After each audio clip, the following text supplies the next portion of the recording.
하나님 말씀 보겠습니다. 고린도후서 10장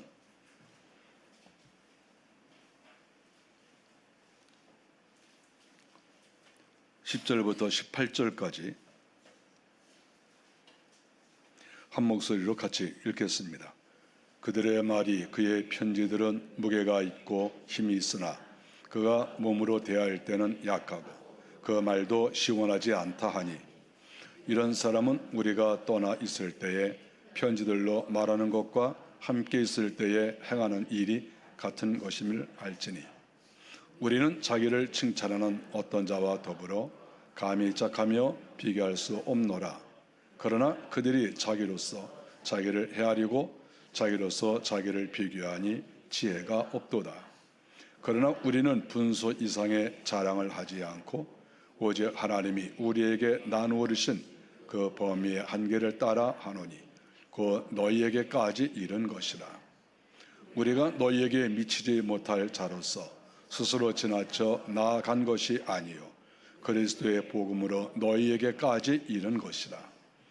우리는 남의 수고를 가지고 분소 이상의 자랑을 하는 것이 아니라 오직 너희 믿음이 자랄수록 우리의 규범을 따라 너희 가운데서 더 풍성하여 지기를 바라노라. 이는 남의 규범으로 이루어 놓은 것으로 자랑하지 아니하고 너희 지역을 넘어 복음을 전하려 함이라.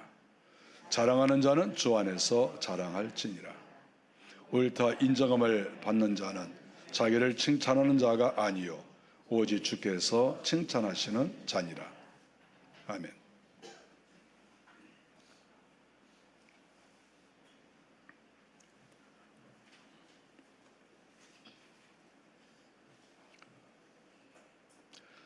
예수님 이후에 지난 2000년간 우리 기독교에서 가장 탁월한 인물은 바울이라고 하는 것을 우리는 다 알고 있습니다.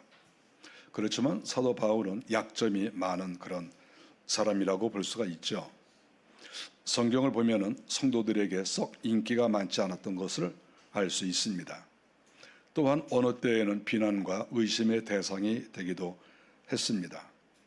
복음을 전할 때에는 여러 어려움이 많이 있었습니다.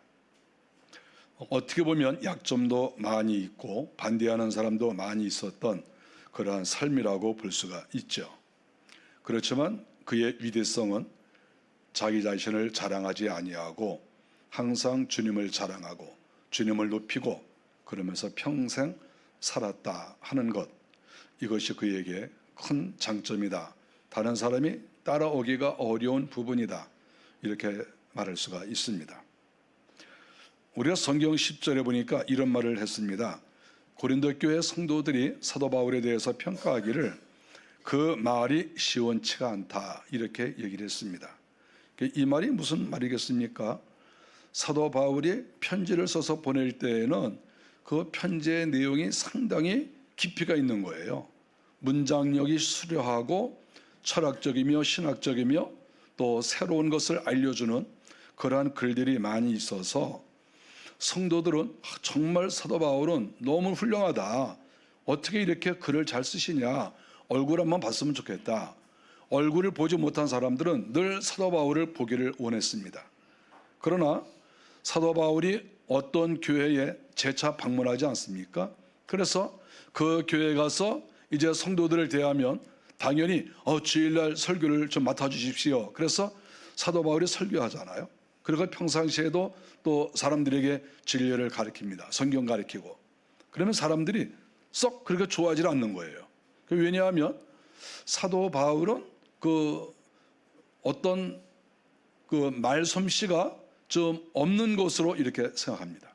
말이 어눌하다고 할 수가 있고 또 어떤 경우에는 좀 감동도 없는 또 목소리도 좀 요새 말로 별로지 않는가 이런 생각을 할 정도로 사람들이 이상하게 사도 바울이 설교하거나 가르치면 뭐 별론 거예요. 뭐 저분이 사도야? 저분이 그렇게 유명한 분이야? 이렇게 생각을 할 정도로 사람들이 별로 좋아하지 않았다 하는 것이죠. 1절을 보면은 너희를 대면하면 유순하다 이렇게 말을 했거든요. 근데 이 말이 무슨 말이냐 하면 자기가 즉 사도 바울이 성도들을 만나게 되면 자기 자신이 유순하게 된다는 거예요. 자기 자신이, 성도들이 아니라. 그게 무슨 말입니까? 자기가 글을 쓸 때에는 강하게 쓰기도 하고 야단도 치고 이렇게 강하게 사도로서의 면모를 보여주고 있는데, 이상하게 성도들을 만나면 자기가 원하든 원하지 않든 사람이 유순하게 된다는 거예요. 그런데 우리가 생각해 보면 이 지도자는 지나치게 유순한 것은 도움이 안 됩니다. 여러분, 그 양을 키워나갈 때 목동은 어떤 때는 유순하지만 그 양들을 잘 관리하고 또 사나운 짐승을 만나면 아주 강력한 사람이 되어야 되거든요.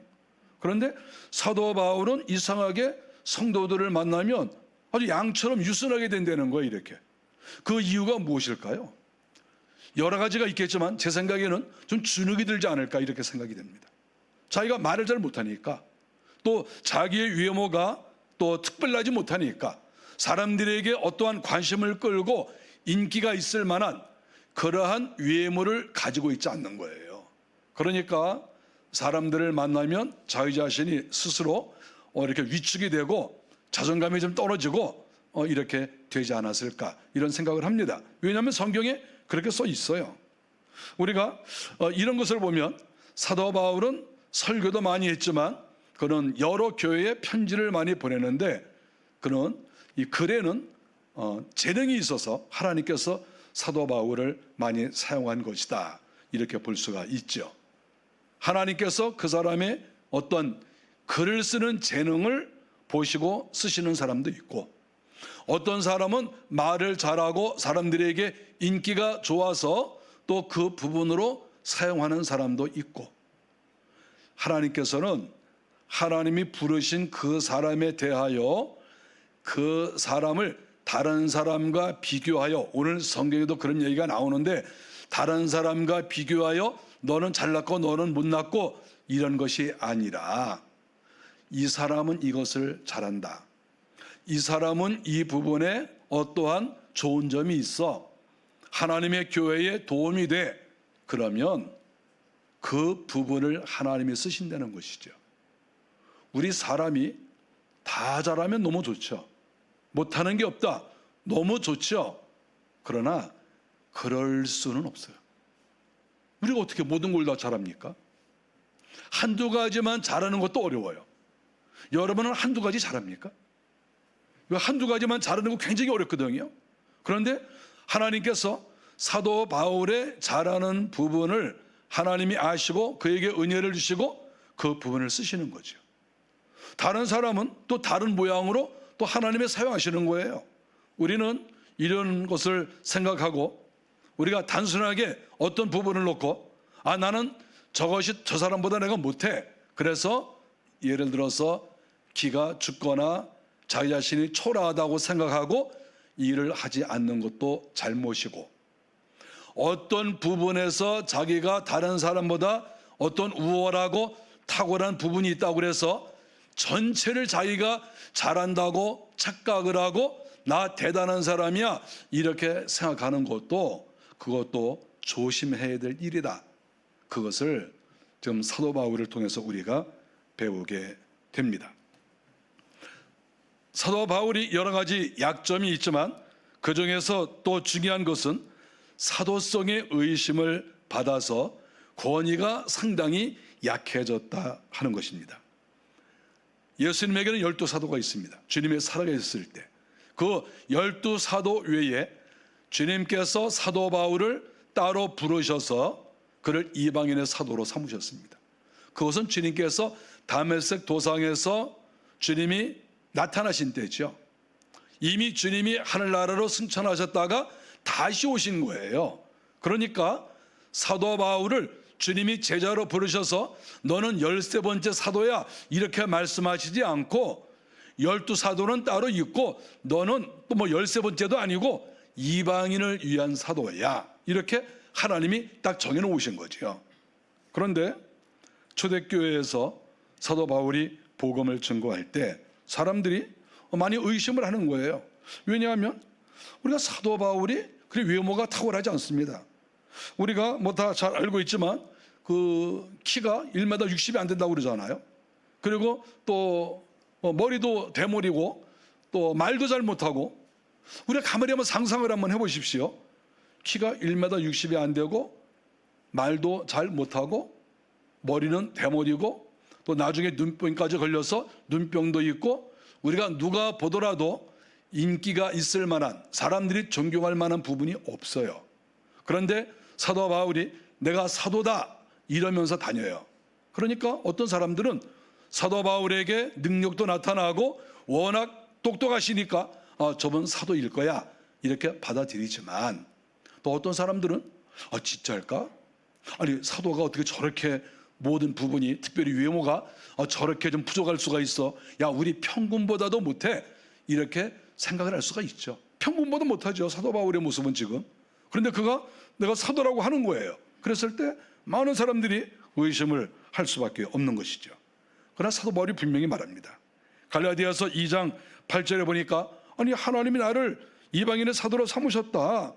나를 이방인의 사도로 삼으셨느니라. 이렇게 분명히 이야기를 하고 있어요. 너무 의심을 하니까, 사람들이 받아들이지 않으니까 저 변명을 하는 거예요. 아니 정말 주님이 나를 사도로 부르셨어. 이렇게 이야기를 하는 거죠. 고린도전서 9장 2절에서도 다른 사람에게는 내가 사도가 아닐지라도 너희에게는 사도니, 하나님이 나를 사도로 부르셔서 내가 고린도 교회를 세웠다. 이렇게 이야기를 하고 있습니다. 그리고 자꾸 사람들이 우리가 베드로도 알고 요한도 알고 우리가 누구누구도 아는데 그 사람들과 비교해서 사도 바울이 너무나 부족해, 자꾸 이렇게 이야기를 하니까 고린도후서 11장 5절에서는 이런 말까지 합니다. 나는 지극히 크다는 사도들보다 부족한 것이 조금도 없는 줄을 생각하노라. 지극히 크다는 사도, 베드로나 또 다른 사도가 있겠죠. 그런 사도들과 비교해서 나는 부족한 것이 조금도 없다, 이렇게 얘기를 하는 거예요. 너무 사람들이 믿어주지 않으니까 이런 말까지 하는 거예요. 이건 너무 어떻게 보면 초라하지 않습니까? 고린도후서 12장 12절에 보니까 자기가 사도인 것을 다시 한번 이야기합니다. 증거가 있다는 거예요. 내가 너희 가운데서 모든 참음과 표적과 기사와 능력을 행한 것이라. 이것이 사도의 표다, 이렇게 얘기를 했죠. 여러분들이 나를 사도로 믿지 않습니까? 내가 이것을 내가 내놓습니다. 여러분들에게 자랑합니다. 여러분 이것 봐서는 여러분들이 나를 사도로 인정을 해줘야 됩니다. 이렇게 얘기를 하고 있는 거죠. 그런데 그거 하나하나 살펴보면 모든 참음과 잘 참았다는 거지요. 복음을 위해서 일할 때 가난하게 될 때도 있고, 배가 고프기도 하고, 환난도 많이 당하고, 돌에도 맞고, 그러는데도 사도 바울이 잘 참았다는 겁니다.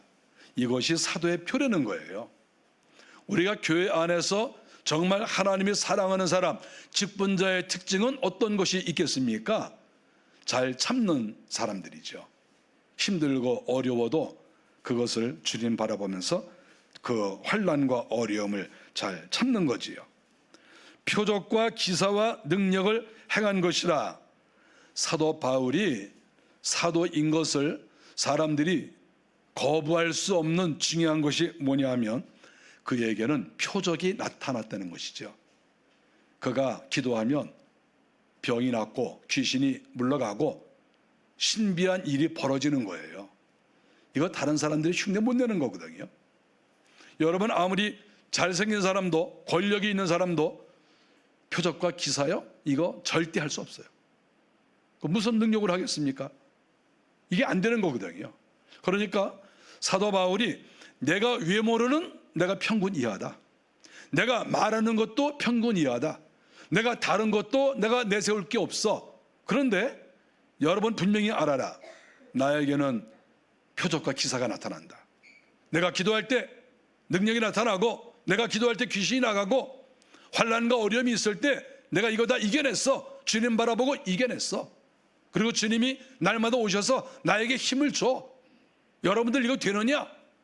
이런 얘기를 하고 있는 거죠. 내가 다른 거보다 부족해도 이것만 가지고도 내가 사도인 것이 분명해.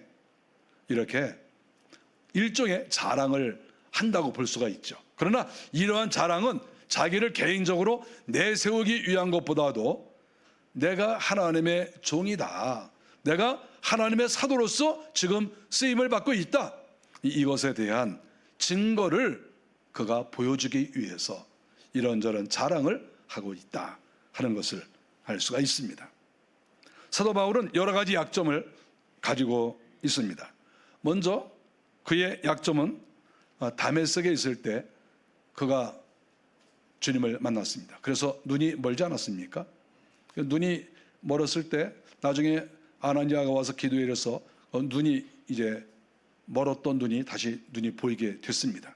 그랬을 때 그 유대인들은 기대했던 것이 지금 바울이, 즉 옛날엔 사울이었었죠. 사울이 다메섹에 와서 기독교인들을 다 붙잡고 죽이고 다 이렇게 할 줄로 알았는데, 아니 오히려 정반대로 이런 예수 믿는 사람의 보호를 받고 또 거기에 머물러 있는 거예요. 그러니까 유대인들이 화가 난 거예요. 야, 저 사울 저 잡아 죽이자, 이렇게 된 거죠. 그러니까 이러한 정보를 알고 사울이 도망을 간 거죠. 어떻게 도망갔습니까? 그가 밤중에 몰래 성벽에 가서, 성벽에 살고 있는 어떤 집이 있는데 그 집 안으로 들어가서 창문에서부터 줄을 딱 내려가지고 그 도망을 갔어요. 그러니까 사람들이 다 나중에 얘기를 하는 거예요. 사울은 말이지 지금 뭐 바울이 돼가지고 저렇게 사도라고 하고 다니는데 옛날에 다메섹에서 잡혀 죽을까 봐 밤중에 밧줄 타고 도망간 사람이야. 이런 소문이 쫙 퍼지는 거예요. 어쨌든 좋은 얘기는 아니에요. 여러분 그렇지 않겠어요? 누가 자기를 잡으러 왔는데 당당하게 나선 것이 아니라 도망을 갔다, 밤중에 몰래 도망갔다, 이런 것이 어떻게 사도 바울의 그 옛날의 흑역사 아닙니까? 그러니까 이것이 아주 중요한 그런 약점이 될 수가 있는 거예요.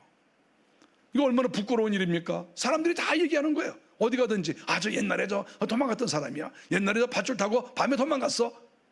이거 얼마나 이게 부끄러운 일입니까? 이것이 하나의 커다란 약점이라고 볼 수가 있죠. 또한 그가 눈병으로 얼마나 고생을 많이 했습니까? 그러면 눈병으로 고생을 하면서 또 신기하게도 자기는 눈병에 걸려서 고생을 하는데도 다른 사람에게 이렇게 기도를 해주면 그 병이 나아요. 그러니까 사람들이 또 그러는 거예요. 아니 자기 눈병이나 고치지 무슨 다른 사람 병 고치냐, 이런 얘기를 또 하는 거예요. 여러분 이렇게 능력이 많은 사역자들은 병도 걸리면 안 돼. 병에 걸리면 사람들이 가만 안 있어요. 야, 네 병이나 고쳐라. 눈병을 무슨 눈병 걸려서 뭐 이렇게 질질질질 뭐 이렇게 뭐 여기 뭐 이렇게 진물 나고 그러면서 무슨 쥐야 그리고 다른 사람의 병을 고치냐, 네 병이나 고쳐라, 이렇게 비판하는 사람들이 있어요. 능력이 나타나는데도. 그러니까 이것이 하나의 약점일 수가 있죠. 저도 사실 감기 걸릴까 봐 걱정해요. 만일에 제가 감기 걸렸는데 뭐 성도들이 목사님 기도해 주세요 그런데 이리 들어오세요 그러면서 기도할게요 칼락 그러면서 주여 뭐 그러면 사람들이 얼마나 부담되겠어요. 이거 목사님 뭐야 이거 감기 걸려서 저는 지난번 코로나 기간 동안에 코로나 안 걸린 게 너무 감사해요. 정말 하나님의 은혜네. 제가 너무 감사해요. 하나님 정말 감사합니다. 그 별거 아닌 것 같지만 다른 사람 다 걸리는데 안 걸렸는데 정말 감사하는 거예요. 만약 제가 코로나 걸리면 또 우리 교회 성도들이야 그래도 뭐 걸릴 수 있지 이렇게 생각할지 모르지만 이것도 온갖 잘난 척을 다 하더니 뭐 똑같이 우리하고 뭐 코로나 걸렸네 아이고 뭐 이럴 거 아니에요. 한 사람이라도 그럴 사람 있죠.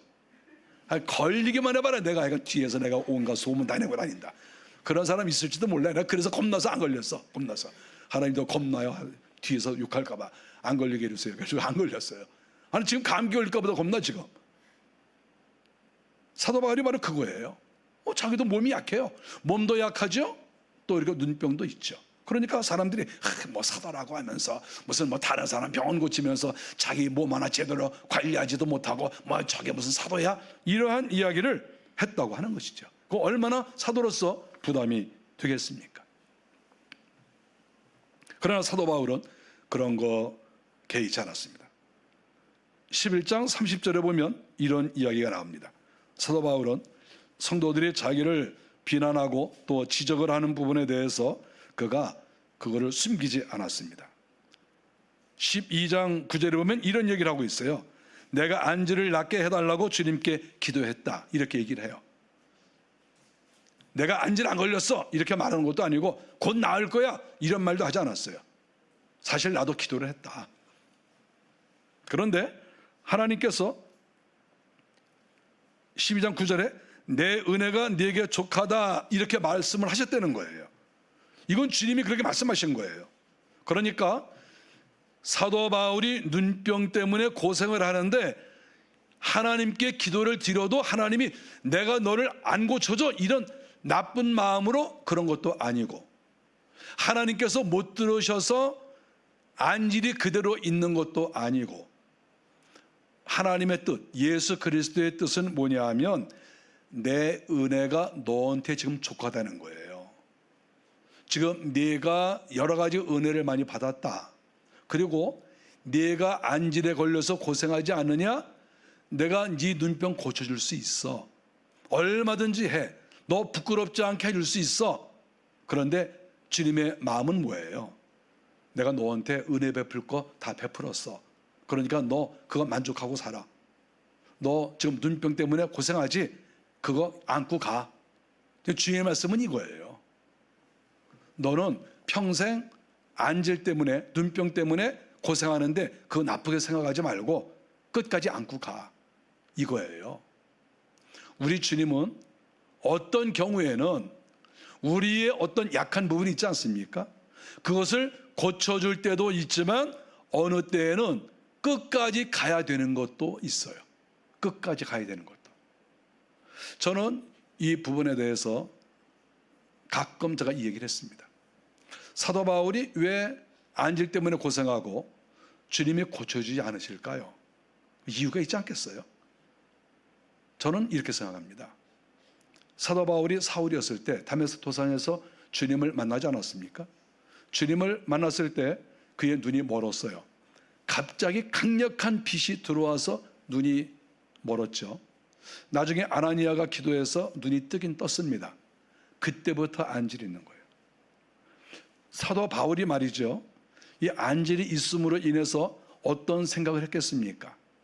항상 자기가 사울이었을 때 다메섹 도상에서 예수 믿는 사람 체포하고 예루살렘 예수 믿는 사람 박해하고 이렇게 하려고 거기 갔다가 우리 주님 만나고 그때 자기가 눈이 먼 것을 항상 생각할 거예요. 매일같이 생각할 거예요. 매일같이. 우리가 사람이 어떤 몸에 상처가 있잖아요. 그거요, 그 기억 안 없어져요. 없어질 수가 없어요. 저는 제 손에 조그만 상처가 하나 있거든요. 제가 옛날에 한 30년 전에 차를 집에서 혼자 세차하다가 살짝 긁힌 것이 있어요. 그런데 제가 지금도 뭘 하다가 이 상처를 딱 보면 30년 전인데 그때 세차했던 생각이 나요. 아, 그때 내가 세차하다가 긁혔지. 이거요, 우리 사람 몸에 난 상처 조그만 거 이거 안 없어져요. 안 없어져. 우리가 마음의 상처나 몸의 상처 이거요, 이거 오래 가는 거예요. 오래가. 죽을 때까지 가는 거예요. 저는 주님께서 이 바울에게 눈병을 낫게 하지 않으시고 끝까지 가져가게 하신 이유는 다메섹 도상에서 네가 큰 죄인이었었는데 내가 너를 불렀다. 그때 너 눈이 멀었었잖아. 그리고 그때 눈이 떴잖아. 이거를 사도 바울은 잊을 수가 없는 거죠. 죽는 순간까지. 저는 그렇게 생각해요. 아니, 주님이 다른 기도는 다 들어주시는데 더 큰 병도 고쳐주시는데 어떻게 보면 사소하잖아요. 그 사소한 눈병을 왜 주님이 안 고쳐주시겠어요? 주님이 말씀하신 것처럼 내 은혜가 너한테 좋게, 너는 그것으로 만족해야 돼. 여기에는 다 이유가 있어. 이러한 의미가 여기에 들어가 있다. 저는 이렇게 성경을 보고 있습니다. 사도 바울은 이렇게 자기의 약점에 대해서 이야기하면서 다시 한번 이야기합니다. 고린도후서 12장 1절에 보니까 하나님이 나에게 그 약점을 얼마든지 상쇄할 수 있는, 그것을 발로 밟을 수밖에 없는 그런 강력한 하나님의 은사를 나에게 주셨다. 지금 이렇게 또 이야기를 하고 있는 거죠.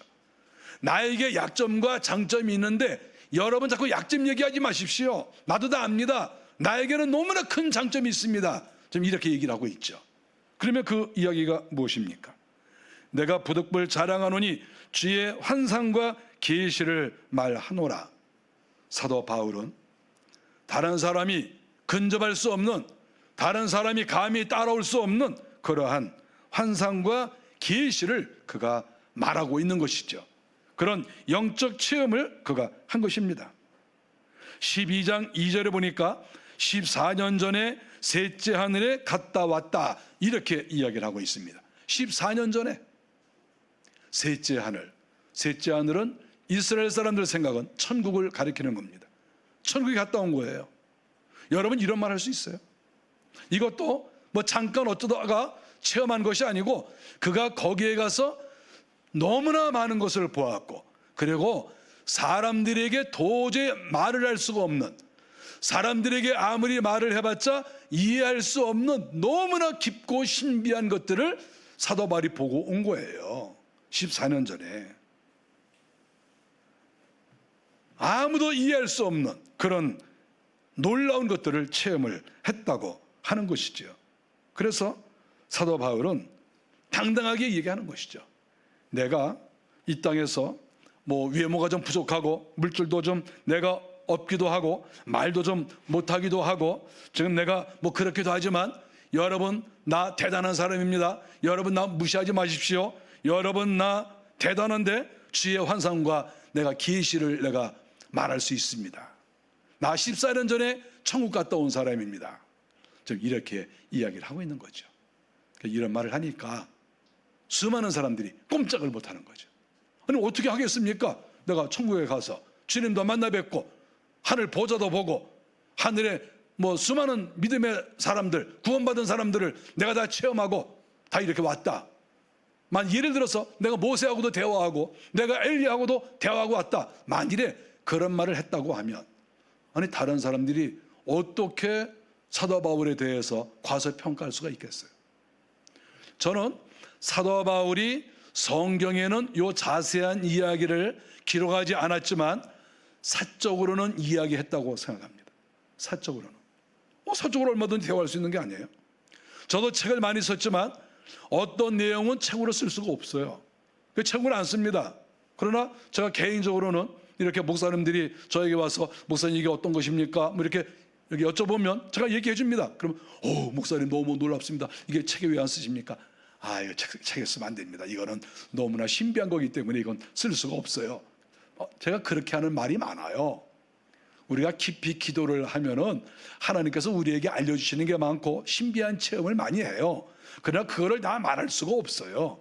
잘 이해하지 못하는 영적인 것도 모르고 이런 이성적인 사람들은 그걸 이해 못해요.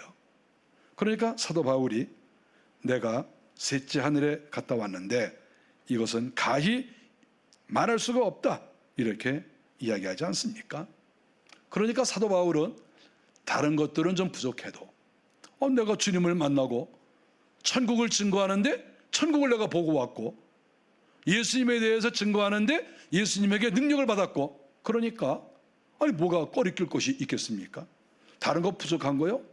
부족하지요. 근데 그게 뭐 어떻습니까? 부족한 건 부족한 거고 하나님이 나에게 은혜 주신 건 은혜 주신 거고 정말 필요한 것은 주님이 은혜 주신 것과 자기가 영적으로 체험한 것 이것이 더 중요한 거 아니겠어요?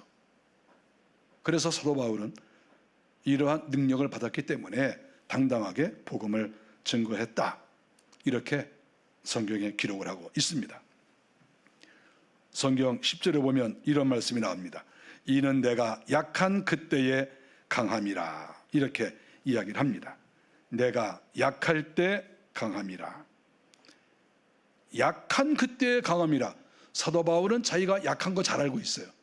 이것도 부족하고 저것도 부족하고 이것도 평균이하고 다 알아요. 그렇지만 그런 마음을 가지고 좌절하는 게 아니고 그런 상태에 있지만 주님께 기도하는 거고 그런 상태에 있지만 주님을 의지하니까 주님께서 강한 힘을 주셔서 자기가 약해 보여도 또 실상 약하지만 강한 사람이 되는 거예요. 이거는 자기가 억지로 강한 게 아니에요. 내가 약해? 내가 이것도 부족하고 저것도 내가 못났어? 내가 한번 강해 봐야지. 그리고 억지로 강한 게 아니에요. 여기서 강한 것은 주님이 정말 강하게 만들어 주신 거예요. 능력과 권세를 주시고 남들이 경험하지 못한 영적 체험을 하게 하시고, 이 기독교에서 이거 최고 아닌가요? 이렇게 해주시니까 그 약한 것이 아무것도 아닌 것이 되어버리고 그 강한 것이 오직 드러나는 그러한 삶을 살게 되었다, 이렇게 이야기를 하고 있는 것이죠. 사도 바울은 이런 이야기도 합니다. 성도들이 풍부해지기를 원한다. 이거요, 마음이 큰 사람이 아니면 이렇게 말할 수 없어요. 그리고 주의 권세는 이 교회를 세우는 것인데 상당히 많은 교회를 세웠습니다. 여러분, 우리 기독교인 중에서 훌륭한 사람들이 많이 있어요. 그랬을 때 그 훌륭한 것이 어떤 면을 보고 훌륭하냐 그랬을 때 여러분 어떤 거 보고 훌륭하다고 하겠습니까?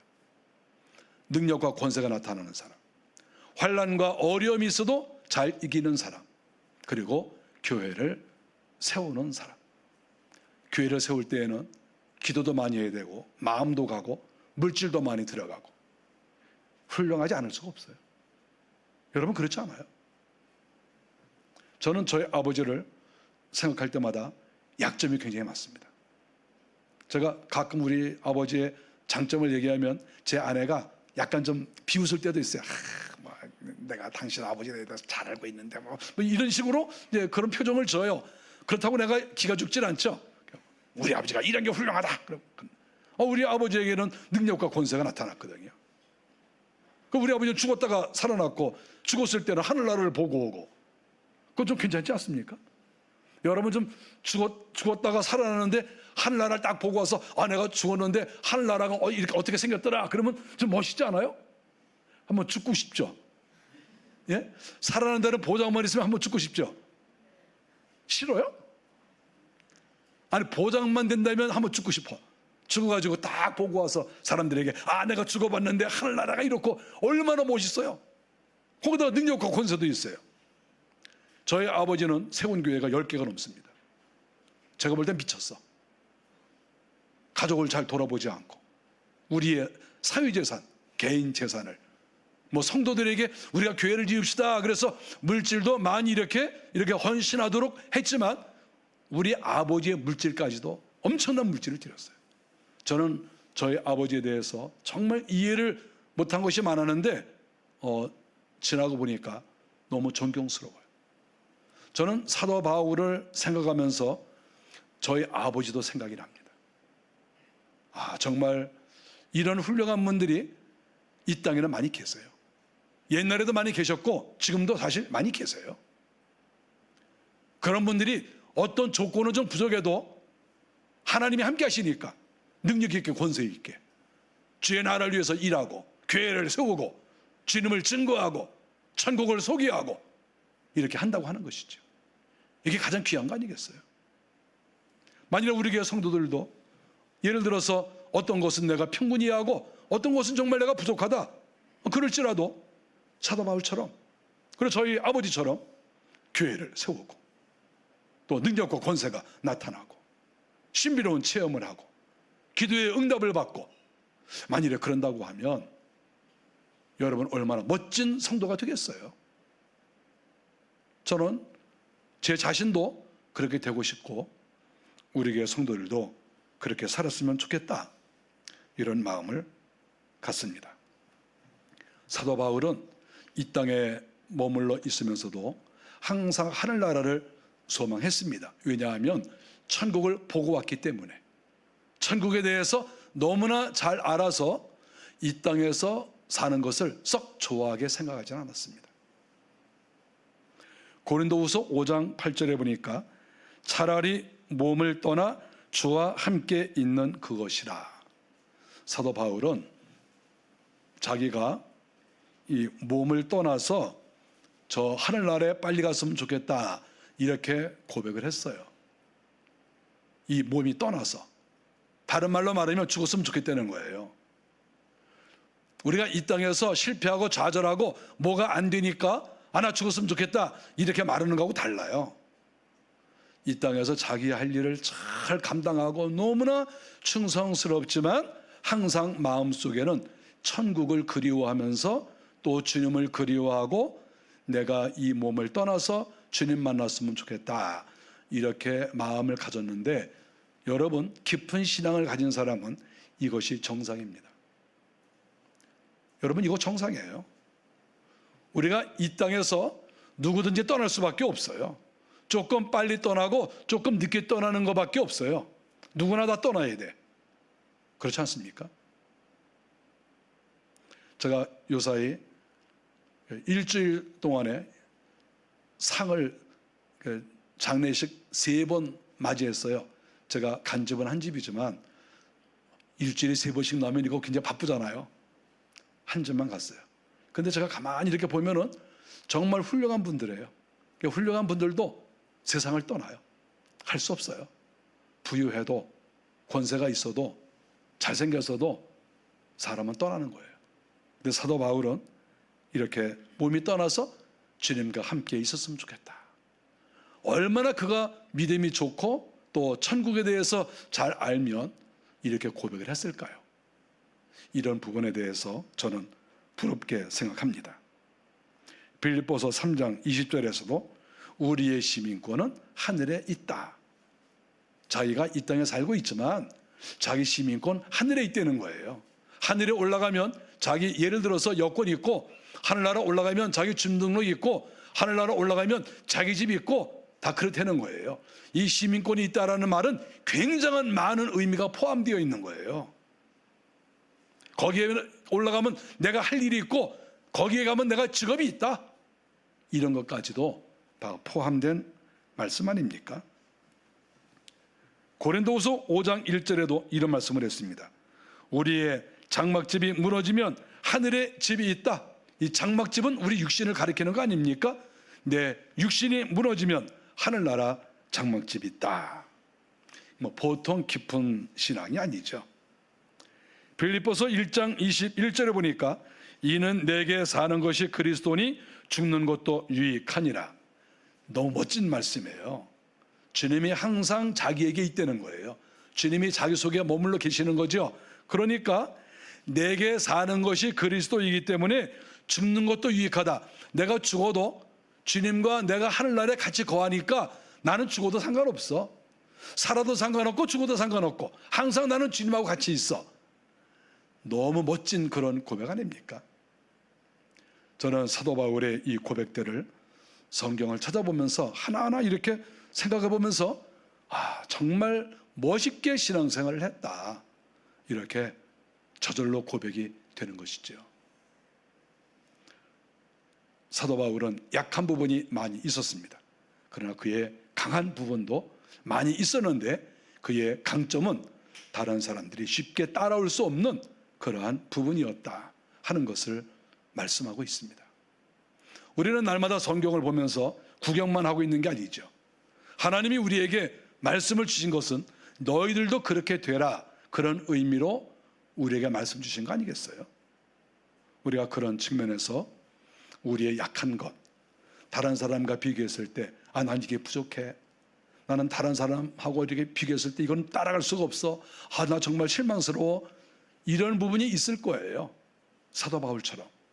그러나 그런 거 너무 염두에 두지 마시고 주님과 깊은 사귐이 있으시고 또 주님이 내려주시는 신령한 은혜를 여러분들이 받으시고 또 주의 나라를 위해서 충성하신다고 하면 그 약점은 아무것도 아니다 하는 것을 명심하시고, 내가 약해도 나는 강한 사람이 될 것이다, 내가 억지로 강한 게 아니라 주님이 나를 강한 사람으로 만들어 주실 것이다 하는 것을 믿고 열심히 주님을 의지하고 사시기를 바랍니다. 기도하겠습니다. 하나님, 은혜 감사합니다. 사도 바울에게 수많은 약점이 있었지만 하나님께서 큰 은혜를 내려주셔서 그는 강한 사람으로 살았습니다. 저희들도 이렇게 멋지게 살게 해 주시옵소서. 예수님의 이름으로 기도하옵나이다. 아멘.